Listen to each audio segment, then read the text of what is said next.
रस माधुरी शरण जी। शेरविन। श्री हरिवंश महर्षि, आपके चरणों में कोटि कोटि दंडवत प्रणाम। महर्षि, आप नाम जप पर पूरा जोर देते हैं। जब आप नाम महिमा कहते हैं तो मंत्र में अरुचि होने लगती है। आपके श्रीमुख से सुना है कि नाम से ही सब कुछ हो जाएगा, इसलिए ऐसी अवस्था में मंत्र जप में मन नहीं लगता, केवल नाम जप में ही मन लगता है। आपने ये भी कहा था कि नाम सिद्ध है, पर मंत्र को पवित्र अवस्था में सिद्ध करना होता है, और अगर अपवित्र अवस्था में मंत्र जप करें तो काम क्रोध आदि विकार बढ़ने लगते हैं। कृपया महाराज जी मार्गदर्शन करें। नाम जप पूर्ण है, इसमें कोई संशय नहीं। नाम जप से कल्याण की प्राप्ति, कामनाओं की पूर्ति, संकट निवृत्ति, जन्म मरण बंधन से मोक्ष सब प्राप्त हो जाता है। अब जो बात करें, ध्यान से सुनना। प्रियाजू के समीप सहचरी बनकर उनकी सेवा में रहना, अब बात अलग हो गई। अब इसके लिए जो सहचरियां आचार्य रूप से आई हैं और जो मंत्र दिया है, उसका निरंतर पवित्र अवस्था में और अपवित्र अवस्था में नाम, ये करना ही पड़ेगा, तभी स्वरूप की प्राप्ति होगी। सहचरी स्वरूप, पाप का नाश हो जाना, कामनाओं की पूर्ति हो जाना, रोग की निवृत्ति हो जाना, जन्म मरण बंधन से मुक्त हो, सब कुछ नाम भगवान कर देंगे। और नाम भगवान की कृपा से ही सदगुरु की प्राप्ति होना, और सदगुरु की कृपा से निज सेवा का स्वरूप प्राप्त करने का मंत्र मिलना, और मंत्र की कृपा से स्वरूप की प्राप्ति होना। कल्याण होना और स्वरूप की प्राप्ति होने, दोनों में अंतर है बच्चा, समझ रहे हो ना?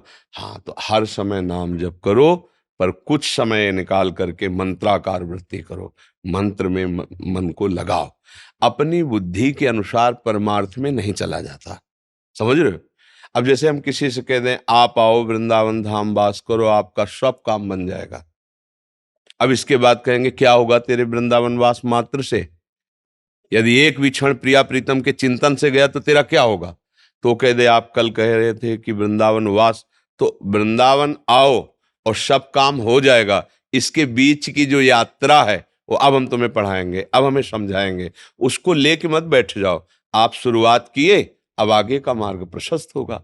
मंत्राकार वृत्ति से ही अपने वपु की प्राप्ति होती है, जैसे दास्य भाव, सख्य भाव, गोपी भाव, सहचरी भाव, ये गुरु प्रदत्त मंत्र से होती है। ध्यान रखना, भगवान की प्राप्ति हो जाना, भक्ति की प्राप्ति हो जाना, ये सब नाम करवा देगा। जैसे उद्धव जी महाराज हैं, भगवान के प्रिय भक्त हैं, भगवान की संपूर्ण महिमा के ज्ञाता हैं, पर प्रेम रस के ज्ञाता नहीं है।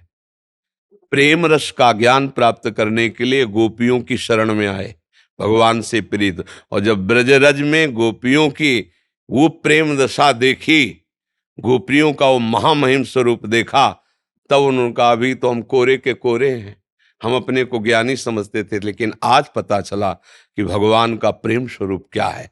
अब गोपी बनकर प्रभु से आया तो बात और अलग हो गई।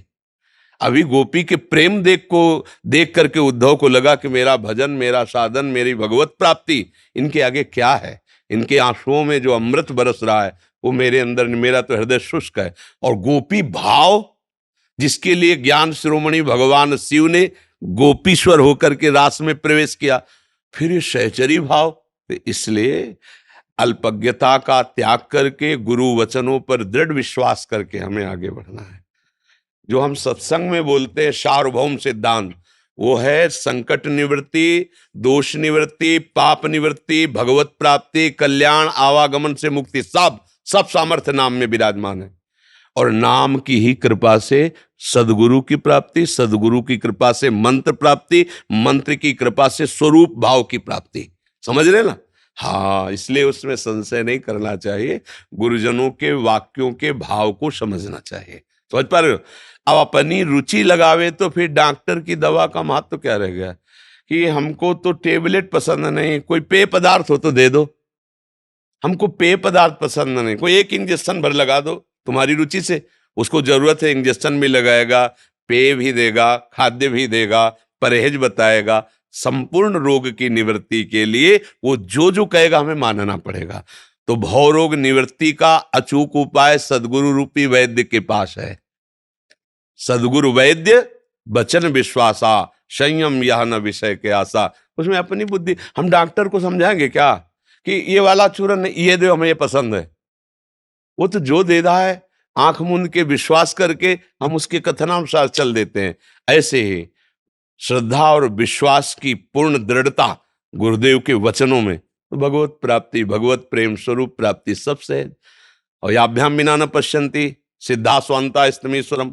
अगर श्रद्धा विश्वास नहीं तो हृदय में भगवान बैठे कहाँ अनुभव कर पा रहे हो। श्रद्धावान लभते ज्ञानम तत्परा संहितेन्द्रिया ज्ञानम लब्ध्वा पराम शांति मचिरेणादि गच्छति। श्रद्धावान ही ज्ञान को प्राप्त होता है, ज्ञानी ही जितेंद्रिय होता है, जितेंद्रिय ही आत्म तत्व का बोध प्राप्त करता है, बोधवान ही परम शांत होता है। सिद्धांत से चलोगे तो वस्तु प्राप्त हो जाएगी, और मनमानी में तो फिर मार्ग अलग है, उसमें विश्राम नहीं है। तो मनमानी ना करके यदि गुरुमानी चले तो मार्ग पुष्ट हो जाएगा। गुरुमानी कोई बिरला ही चलता है, मनमानी तो सब चलते हैं। मोहित श्रीवास्तव जी यूएसए से। राधे राधे महर्षि। गुरुदेव, आपके प्रवचन और वाणी सुनने में बहुत आनंद आता है, इसी कारण कभी कभी नाम जप कम हो पाता है। क्या गुरु के वचन सुनने का फल भी उतना ही है जितना नाम जप? देखो, एक बात गंभीरता समझो, हमें भजन परायण होना है। भजन का एक अंग है नाम जप। हम कभी ठाकुर सेवा में हैं, कभी पद गायन कर रहे हैं, कभी रूप के चिंतन में डूबे हैं, कभी भगवान की चर्चा सुन रहे हैं, कभी भक्तों की सेवा में लगे। ये सब भजन ही तो है ना।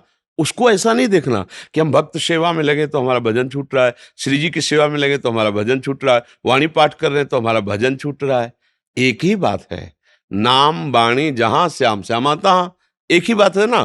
तो जैसे नामी प्रभु ऐसे प्रभु के भक्तजन, एक ही बात है ना।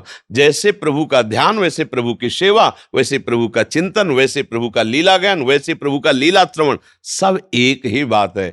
हमारा मन प्रभु से अलग न जाए, हमारा प्रयास ही है। भगवान आदेश करते हैं, अभ्यास योग युक्तेन चेतसा नान्यगामिना। तुम्हें अभ्यास करना कि तुम्हारा चित्त मेरे सिवा कहीं और जाए ना।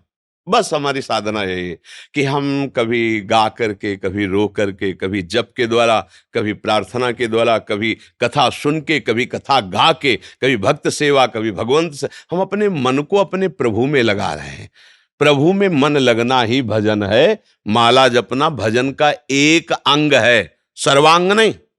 कि अब माला नहीं चल रहा तो हमारा भजन नहीं हो रहा, ऐसा नहीं है। फावड़ा चलाना भी भजन है। तो भजन का जब स्वरूप समझ जाएंगे ना, तो नौकरी करना भी भजन है, व्यापार करना भी भजन है। बस भजन उसको उद्देश्य बना ले कि मेरी इस सेवा से भगवान प्रसन्न हो। जब युद्ध रूपी सेवा से भगवान प्रसन्न हो जाते तो इसी के नीचे ही सब सेवाएं, इससे बड़ी कोई सेवा नहीं। क्योंकि युद्ध में सीधे अंग छेदन है, मार काट है, और भगवान कह रहे हैं ये भी मेरा भजन है। मामनुस्मर युद्ध च मेरे लिए जब युद्ध करेगा तो मेरा ही स्मरण रहेगा, और मेरा स्मरण रहेगा तो भजन है, आज्ञा का पालन कर। तो भाई, हम किसान हैं, हम नौकरी पेशा वाले हैं, व्यापारी हैं। अगर हम इस बात को नहीं समझेंगे तो हम फिर समझेंगे कि हमसे भजन होता ही नहीं। भजन का मतलब है, जैसे अब हम लोग हैं तो हमारा रात दिन एक ही धंधा है, प्रभु को गाना, प्रभु को रिझाना, प्रभु का सुमिरन करना। आप गृहस्थ में हैं, बच्चा, पत्नी, रिश्तेदार, नातेदार, साधु, महात्मा, अतिथि, सबको देखना है। ये सब भजन के अंतर्गत आएगा। पर अंदर से भाव रख लो, मैं प्रभु का हूं, ये सब कुछ प्रभु का है, और प्रभु की प्रसन्नता के लिए कर रहा हूं। हो गया, नाथ सकल संपदा तुम्हारी, और मैं सेवक समेत सुत नारी। भजन हो रहा है। ये भजन का स्वरूप समझना पड़ेगा, नहीं तो फिर लगेगा कि अब ये कोई संत आए, हम उनको प्रणाम करें, उनसे बात करेंगे, हमारा भजन छूटेगा। तो जो कर रहे हो वो भी गायब हो जाएगा, अवज्ञा हो गई तो वो भी गायब हो जाएगा।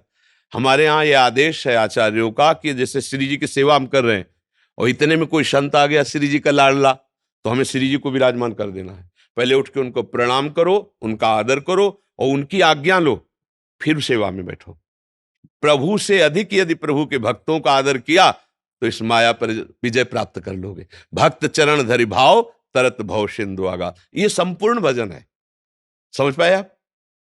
दिलीप यादव जी मुंबई से। राधे राधे महाराज जी, आपके चरणों में कोटि कोटि प्रणाम। महाराज जी, मैं पिछले 6 महीने से आपका सत्संग सुन रहा हूँ।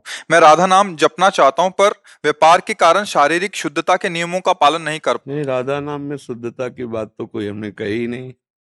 उठते बैठते चलते फिरते पवित्र या अपवित्र कैसी भी स्थिति में राधा राधा राधा राधा मंत्र जपने के लिए पवित्रता का विधान है। नाम जो तो जैसी भी परिस्थिति में हो नाम तो जप सकते हो ना। अच्छा, व्यापार में शरीर से क्रियाएं होती हैं,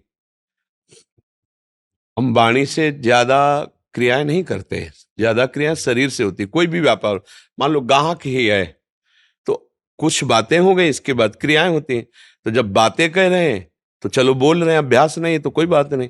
लेकिन जब बातें नहीं कर रहे हैं तो हम अंदर अंदर राधा राधा तो बोल सकते हैं ना। तो ये कि हम करना चाहते हैं पर कर नहीं पाते, ऐसा नहीं। नहीं महाराज जी, मुझे जब भी समय मिल रहा है मैं राधा नाम जप रहा हूँ। हाँ। बस ये होता है कि अब जब जब पहले कभी नहीं कर रहे थे हाँ। तो कुछ भी कर लो कुछ फर्क नहीं पड़ता था, लेकिन जब अब कर रहे हैं तो ऐसा सोचते हैं कि कहीं कोई गलती ना हो जाए, कहीं कोई त्रुटि ना हो जाए। नहीं, उससे तुम बेपरवाह रहो। हर गलती हर त्रुटि को मिटाने के लिए तो हम राधा नाम जप रहे हैं, तो गलती हमारा क्या कर लेगी। पर ये डर रहना बहुत अच्छा है। इस डर से अंदर से ये रहेगा कि कोई पापाचरण करने के लिए मन प्रेरित करेगा तो आप उसे डांट सकते हैं। किसी का गलत करने का जो भी अंदर भाव आवे उसका दमन करना चाहिए, गलत आचरणों के लिए मन को रोकना चाहिए। तो और नाम जप करो, आगे सब ठीक हो जाएगा। डॉक्टर मीतू, भजन में निरंतरता लाने के लिए क्या करना चाहिए? देखो, निरंतरता उससे होती है जिससे हमारा प्यार होता है। जिससे प्यार होता है, ये जबरदस्ती वाला खेल नहीं है निरंतरता। गोस्वामी जी ने भगवान से मांगा कि मेरा स्मरण आपके प्रति कैसा हो, बोले कामी नारी प्यारी जिमी। सूत्र समझो, जैसे कामी आदमी को कोई प्राणायाम, आसन, पद्मासन ये सब कुछ नहीं करना होता। उसको काम से प्यार है, काम की पूर्ति के लिए देह से प्यार है, तो उसको रात दिन उठते बैठते वही देह का चिंतन रहता है। स्त्री के, कामी पुरुष को, यदि वो स्त्री शरीर में काम है तो पुरुष शरीर का चिंतन, पुरुष शरीर में तो, या परस्पर देह चिंतन कैसे होता है?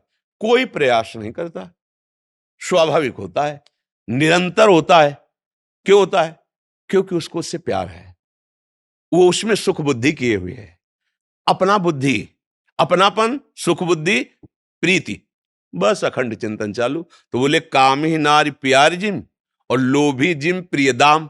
कंजूस आदमी को जैसे रुपया, लोभी आदमी को हर समय रुपया नजर आता है, कैसे करूं क्या करूं, बस वो कैसे गणित। ऐसे हे नाथ, हे राम, मुझे आप ऐसे प्रिय लगो। गोस्वामी जी मांग रहे हैं।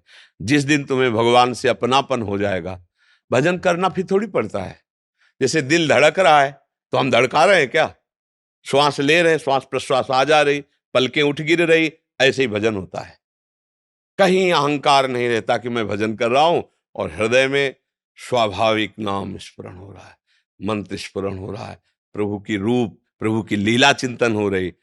थोड़ा ये आगे की बात है जब पूर्ण रूप से समर्पित हुआ जाता है, पर बात यही निरंतरता में आती है। अव्यवव्रत भजनात्, अखंड भजन उसी का होता है जिससे प्रभु से प्यार हो जाता है, जिसको प्राण के समान या प्राणों से भी अधिक प्रभु प्यारे लगने लगते हैं, फिर निरंतर भजन। हाँ, जिनके हृदय में भगवान के प्रति प्यार हो गया वो निरंतर भजन करते नहीं है, होता है उनका निरंतर भजन। जिन्हें राम तुम प्राण प्यारे, तिनके मन शुभ सदन तुम्हारे। जिन्हें आप प्रभु प्राण प्यारे लगते हो तो भगवान का चिंतन क्या, भगवान ही बैठ जाते हैं हृदय में आकर के। इसलिए भजन करो, भगवद आश्रित रहो, और जहां जहां मन जाए वहां से हटाकर प्रभु के नाम में, रूप में, लीला में, धाम में लगाओ तो निरंतरता धीरे धीरे आ जाएगी। करत करत अभ्यास के जड़ मत होत सुजान।